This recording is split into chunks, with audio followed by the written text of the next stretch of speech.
אחרי שליוויתי מעל ל-1,500 עסקים בשנים האחרונות וראיתי עוד המון, יש דבר אחד שחוזר על עצמו תמיד, וזה רוב בעלי העסקים בטוחים שהם עושים הכל נכון, בזמן שמתחת לרדאר הם עושים את ה-13 טעויות האלה שמחרבות להם את הרווחיות ומבזבזות להם שנים של עבודה קשה. והיום אני הולך לחשוף ביניכם את הטעויות האלה, ויותר חשוב להסביר לכם איך למנוע מהן לקרות כבר היום כדי שהעסק שלכם יתחיל לצמוח כמו שהוא צריך לצמוח. אז בואו ניגש לעניינים. טעות מספר 1, למכור בזול. פחד לתמחר גבוה מביא לזה שאתם עובדים כמו עבדים בשביל פירורים ומושכים לקוחות בעייתיים. הדבר הראשון שהייתי עושה ברגע שאני טוב במה שאני עושה זה למכור בצורה יקרה. גם אני בתחילת הדרך שלי עשיתי את הטעות הזאת, מכרתי בזול, אחרי זה נדפקתי עם לקוחות שוואלה לא היה שווה אפילו להגיע לעבודה שלהם, הרבה אי נעימות שבסוף גרמה לזה שאני עוד צריך להעלות את המחיר בצורה משמעותית, ואז התנאים השתנו מבחינתם, או להתפטר מהלקוח הזה ולהגיד לו תודה ולהתראות, וזה קורה להרבה בעלי עסקים. לכן בשנייה שאתם יודעים למכור כמו שצריך ואתם יודעים להתחייב לשירות, למוצר, למה שאתם נותנים, תתחילו לעבוד בהיי טיקטס. מה זה אומר? למכור יקר מעל השוק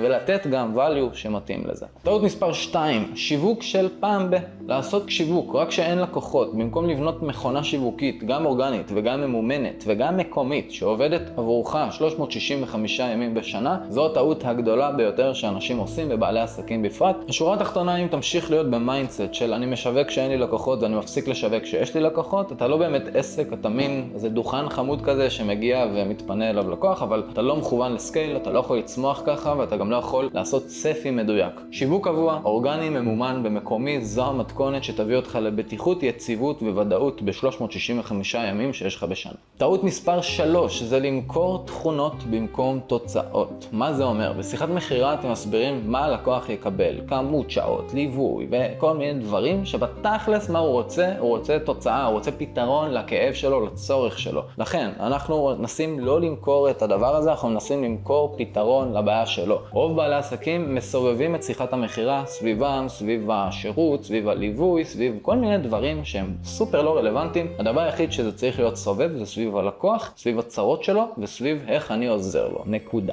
הטעות הרביעית היא תסמונת אני עושה הכל לבד. לערוך וידאו, לענות ללידים, לעשות את השירות, לנהל את החשבונות, לנהל את כל פיפס קטן בעסק, כאשר אני one man show. זו המתכונת שתשאיר אותך one man show, אין מה לעשות. כמו כל דבר שאנחנו רוצים להגדיל, אנחנו צריכים רגע לשלם כסף, להציל סמכות ואז להתנקות מפעולות מיותרות. מה זה מיותרות? זה פעולות שאתם יכולים או להציל סמכות ומישהו אחר יכול לעשות במקומכם. זה פעולות שאתם יכולים לעשות כשהמוח שלכם מת, זאת אומרת שזה לא שעות פעילות רגילות, שזה פעולות שנקרא לזה אתם יכולים אולי להסיר מהיומן או שהן לא ישפיעו באופן ישיר על הכיס שלכם. כל אלה פעולות שבאמת הייתי מנסה לפנות לעצמי לגמרי ולהתעסק נטו בפרטו, שזה הפיתוח העסקי, ולהביא עוד לקוחות לעסק שלי. והטעות החמישית היא עבודה בלי מערכות CRM ואוטומציות. זה בא לידי ביטוי בניהול לידים במחברת או בוואטסאפ או באיזה טבלה. כל 50% מהכסף שלכם ייפול בין הכיסאות כי שכחתם לחזור לאנשים ואין פולו-אפ מתאים. ואז כמובן שבאות כל מיני טעויות נוספות של אין לי ניתוח נתונים ואין לי דאטה, ואני די מתחיל הכל מההתחלה בשנייה שאני מקים CRM, וזה יותר קשה מלהתחיל מההתחלה כי יש לי שם שתי אופציות. זה או שאני מתחיל להזין אחד מהנתונים הקיימים אצלי, או שאני אומר וואלה אני שם דליט על הכל ומהיום אני מתחיל לעבוד מסודר. שני המקרים פחות טובים, פחות נעימים. ברגע שאתם יכולים להתחיל להיכנס לעולם המערכות CRM ואוטומציות, אל תהססו, וגם אם זה באופן עצמאי, בצורה אינדיבידואלית, בתשלום מינימלי למערכות, ולא בהכרח על ידי איש מערכות מנוסה שיבנה לכם מערכת.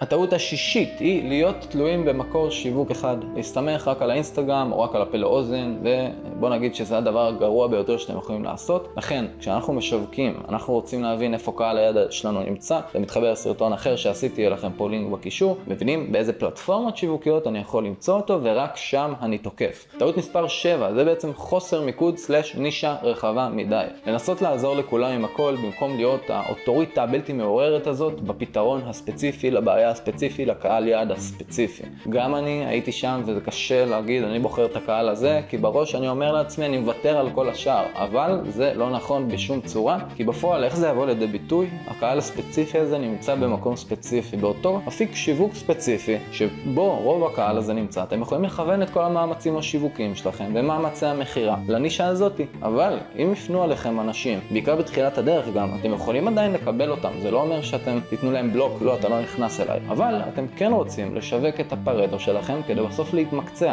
כי בסוף, בעולם שבו כל בן אדם שני פותח עסק, והכל תחרותי, וגלובליזציה נפתחת, ובאמת שאנחנו, בוא נגיד, לא יהיה לנו את הייחודיות הזאת, אנחנו נרצה לעזור לכולם בהכל, אנחנו נהיה עוד אחד, וכנראה שאיי יחליף אותנו עוד שנייה, כי הוא יכול גם לפתור לי את הכל. אז במה אתם מיוחדים? בשלב הראשון, כאילו אם אתם עוד לא יודעים איך להתמקד, זה יכול להיות או באמת שאני עובד עם כולם, מבין מתוכם מי הקהל הטוב ביותר, שזה אומר מי משלם לי הכי טוב, למי הבאתי תוצאות הכי טובות, עם מי הכי כיף לי לעבוד, ועוד ועוד ועוד. או אופציה נוספת שזה בעצם האפיון המדויק של קהל היעד. הוא בעצם אומר להבין איזה בעיה וצורך אני פותר ואני פותר רק אותו, אני מפסיק לפתור את הפתרונות האחרים. אני שואל את עצמי מי קהל היעד שהכי צריך את הפתרון הנקודתי הזה בלבד, ואני עובד רק איתו, ואז אני בונה את המוצר שלי, את השירות שלי, רק על בסיס הצרכים של הקהל הזה, עם הבעיה או הצורך הזה. ופה יש לי מיקוד מאוד מאוד חזק, וזו דרגת מיקוד הגבוהה ביותר. וגם פה תמיד יש עוד עומק ועוד עומק, אבל הקטע הוא פשוט לנסות לראות מה יש עליו ביקוש בשוק, ומה אין עליו מספיק פתרונות ספציפיים כמו שאני מייעד.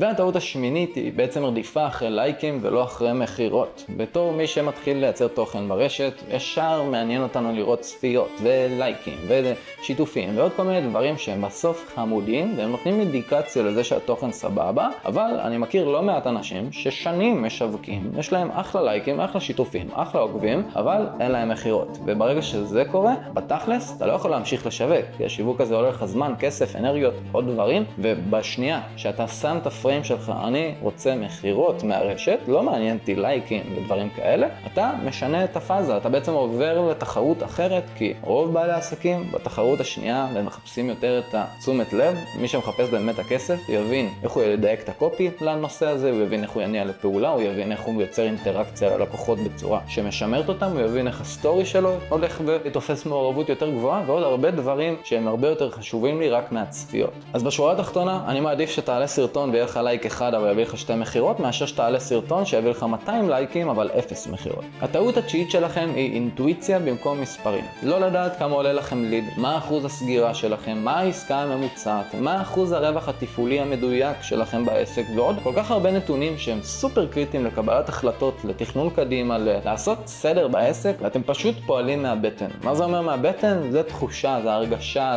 זה כל מה שהוא לא מספר. אז כל פעם שאתם חושבים לפי הבטן זה סבבה כשמדובר על אנשים, כשמדובר על סיטואציות, כשמדובר על החלטות עסקיות, כשמדובר על הכסף שלכם, המספרים בעד מספרים. אין פה תחושה ואין פה הרגשה. תשימו לב פעם הבאה שאתם מתכננים מהלך, לא תחושות, לא הרגשות, מספרים יבשים ומדדים שהם יגידו לכם בשורה התחתונה זה הולך להצליח או שזה הולך להיכשל. והטעות העשירית שלנו היא לא להשתמש ולא לנצל את הבינה המלאכותית. עסק שלא מיישם היום בינה מלאכותית באחת המחלקות שלו, בין אם זה שיווק, מחירות, ניהול, פיננסים, משפטי, מערכות, לא משנה איפה, הוא פשוט מבזבז כסף על הרצפה, ובאמת שהוא מאחורה, כי קודם כל כבר כל המשק שם, החברות הציבוריות שם, חברות גדולות שם. איך אתה מעז לא להיות שם בכלל? כשזה בכף ידך, אתה רושם צ'אט כלשהו, ואתה יכול להיכנס לעולם ה-AI, ויש לך כל עזרה שבעולם בסרטוני יוטיוב, בהדרכה בתוך הכלי AI עצמו, באנשים שמעלים על זה תכנים, אתם לא יכולים להישאר עוד מאחורה, וחשוב לי שתבינו את זה, כי העולם הולך למקום שהטוקנים מתייקרים, חשמל מתייקר, דאטה סנטרים זה דבר יקר שצורך המון מים ודברים נוספים. עוד שנייה זה כבר לא יהיה נגיש כפי שזה נגיש היום, וחשוב שתבינו את זה. אם זה כבר יהיה כן נגיש, זה יהיה נגיש בפלטפורמות שהן לא כל יכולות כמו שאנחנו יודעים ומכירים. שימו לב, תנצלו את זה כבר עכשיו, זה עתיד לעזור לכם, לא משנה איך תסתכלו על זה, בשיפור הקופי, בשיפור קהל היעד, בשיפור המוצר שלכם, בתמלול של שיחות, באיסוף נתונים, במה שאתם לא רוצים, הדבר הזה יכול לעזור, ואני ממליץ לכם מאוד מאוד מאוד להתחיל ממשהו אחד קטן ככל שזה יהיה, אבל העיקר להתחיל עם AI משהו. וטעות מספר 11 שלנו זה שאנחנו לא מתמקצעים במחירות. יש עסקים שדורשים מיליון לידים כדי לקדם איזה מודל עסקי רווחי. והעסקים שאנחנו מדברים עליהם זה ממש ממש לא ככה. בתכלס אתה יכול לצאת לפנסיה מ1,000 לידים איכותיים. תדע להיות המאסטר במחירות, כי אם לא תהיה המאסטר במחירות, אתה פשוט לעולם לא תדע לממש את מלוא הפוטנציאל עזרה לאחר, ועל הדרך גם קבלת הכסף שאתה כל כך רוצה, כי בינינו אנשים באמת רוצים עזרה, הם מחפשים את הפתרונות, אבל לא כולם יודעים לעזור, וגם אם הם יודעים, ברוב המקרים הם לא יודעים לתקשר את זה נכון, הם לא יודעים לגרום לצד השני להרגיש שיש פה מישהו בשבילו, ומישהו שיעטוף אותו וירים אותו ומבין אותו וקולע בדיוק למה שהוא צריך ומחפש. בשנייה שתתמקצע בזה, הפנסיה תהיה קצרה הרבה יותר ממה שאתה חושב, והסקיל הזה ילך איתך לכל דבר שתעשה בחיים, החל מעסקים, לשיחות מול האישה שלך, למול הילד, לכל אינטראקציה אחרת בחיים שלך. וטעות מספר 12, הם לא לומדים את מה שרלוונטי עכשיו. אל תלמד לשם הלמידה. זו הטעות הגדולה ביותר של כל מי שרוצה להתפתח. תבין בדיוק מה המדרגה הנוכחית שאתה צריך לעבור בשביל להגיע לשלב הבא, שזה אומר להכניס יותר כסף, זה השלב הבא, שלא יכניסו לך לראש עוד דברים, ותלמד רק את זה. אל תלמד לי קורסים כלליים, אל תקרא לי ספרי התפתחות ומוטיבציה, ואל תלמד שום דבר קטן שהוא לא הבורג הקטן הזה שאתה צריך בשביל המדרגה הבאה שתביא לך יותר כסף, שאחריה תוכל לעשות עוד דברים, כי עם הכסף הזה תוכל לעבוד. אז תפסיק ללמוד סתם דברים, תלמד רק דבר נקודתי שאתה צריך, ופה אני ממליץ גם לחסוך את הכסף הזה על כל הקורסים והדברים המיותרים. לך לאיש מקצוע נקודתי עם הבעיה שלך, או תלמד את זה ב-AI לבד, אז עזוב אותך שטויות. וטעות מספר 13 ואחרונה, הם לא ממנפים איפה שנכון כשיש את האופציה. כבר ראית הצלחה ראשונית, כסף נכנס, אבל מה קורה איתו מכאן? עסק שלא ימנף את עצמו ועסק שלא ממהר להוציא על עצמו, זה עסק שלא מהמר על עצמו. זה אומר שהוא בעצם לא יגרום לאף אחד להתקרב אליו, כי אם אני לא מהמר על עצמי, מי יעז כן לשים עליי כסף ולהמר עליי? אתה לא מזרים באופן ישיר כסף חזרה לעסק, זה אומר שאתה לא מאמין בו. זו המציאות. מה שאני הייתי עושה במקומך, במקום לקחת את הכסף שכבר כן הרווחת ולשמור אותו לאיזה קורס סתמי או לאיזה משהו שטותי, קח את הכסף הזה, שים אותו בממומן, קח את הכסף הזה, תבנה לך פלטפורמה יותר איכותית, קח את הכסף הזה, לך ליועץ עסקי שיגדיל לך את ההכנסה פי 3, אבל אל תבזבז אותו על משהו מיותר, ובטח שלא על עולם השקעות אחר שאתה לא מכיר, כי כיזמים ואנחנו כאלה, אנחנו רוצים את כל העולם ואשתו ולטרוף את הכל בבת אחת. עם זאת, אם אתה לא בסטטוס שיש לך הון עתיר קבוע שאתה מכניס לחסכונות שלך, אתה אפילו לא צריך לחשוב על מדרגת המשקיע. אתה עוד אסור לך להיכנס לא לשוק ההון ולא לדברים יותר מתקדמים, ובטח שלא לנדל"ן ובטח שלא לעסקים אחרים, לפני שאתה יודע מה אתה עושה. וזו הטעות הגדולה ביותר שאני פוגש בשוק, להשקיע איפה שאני לא מבין. זה הדבר שיחריב לכם את החיים, ואני מבטיח לכם שאם תנסו ותשקיעו רק במה שאתם מבינים, עם כמה שזה משעמם, עם כמה שזה סזיפי, עם כמה שזה לא יזמי, אתם תגיעו לתוצאות הטובות ביותר ותגיעו לקוביית היזם שאתם רוצים יותר מהר, מאשר להתפזר מתחילת הדרך, לפעול בשוק ההון, בקורסים כאלה ואחרים, לנסות 15 עסקים, במקום לשים את ה-all-in על מה שאני יודע, מכיר ועובד לי כמו שצריך. שזה אומר עסק שיכניס לכם כבר כסף, תנצלו את זה לטובת העסק. תראו, לנהל עסק זה דבר מורכב, ולעשות טעויות זה חלק מהמשחק, ויותר מזה, עדיף לעשות כמה שיותר טעויות וכמה שיותר בתחילת הדרך. אבל ההבדל בין עסק שמדשדש לעסק שמרוויח מאות אלפים, זה המהירות שבה בעלים מזהה את הטעויות האלה ומתקן אותן. ומהירות בסוף זה המפתח בעסקים. תסתכלו על העסק שלכם בצורה כנה. תבחרו טעות אחת מהרשימה ותתחילו לתקן אותה עכשיו. כי מי שיעשה פעולות עכשיו הוא בקוביית המיישם ולא בקוביית המתכנן. מבחינתנו, מבחינת עולם העסקים האמיתי, 99% מהאוכלוסייה נמצאת בתכנון. 1% בלבד נמצא ביישום, ומתוך האחוז הזה לא כולם מצליחים. אז תהיו מאלה שמיישמים, תכתבו לי בתגובות איזה פעולה אחת אתם יכולים לשנות מחר בבוקר, היום בערב, לא משנה מתי, אבל מיידי, ונתראה לנו בסרטון הבא.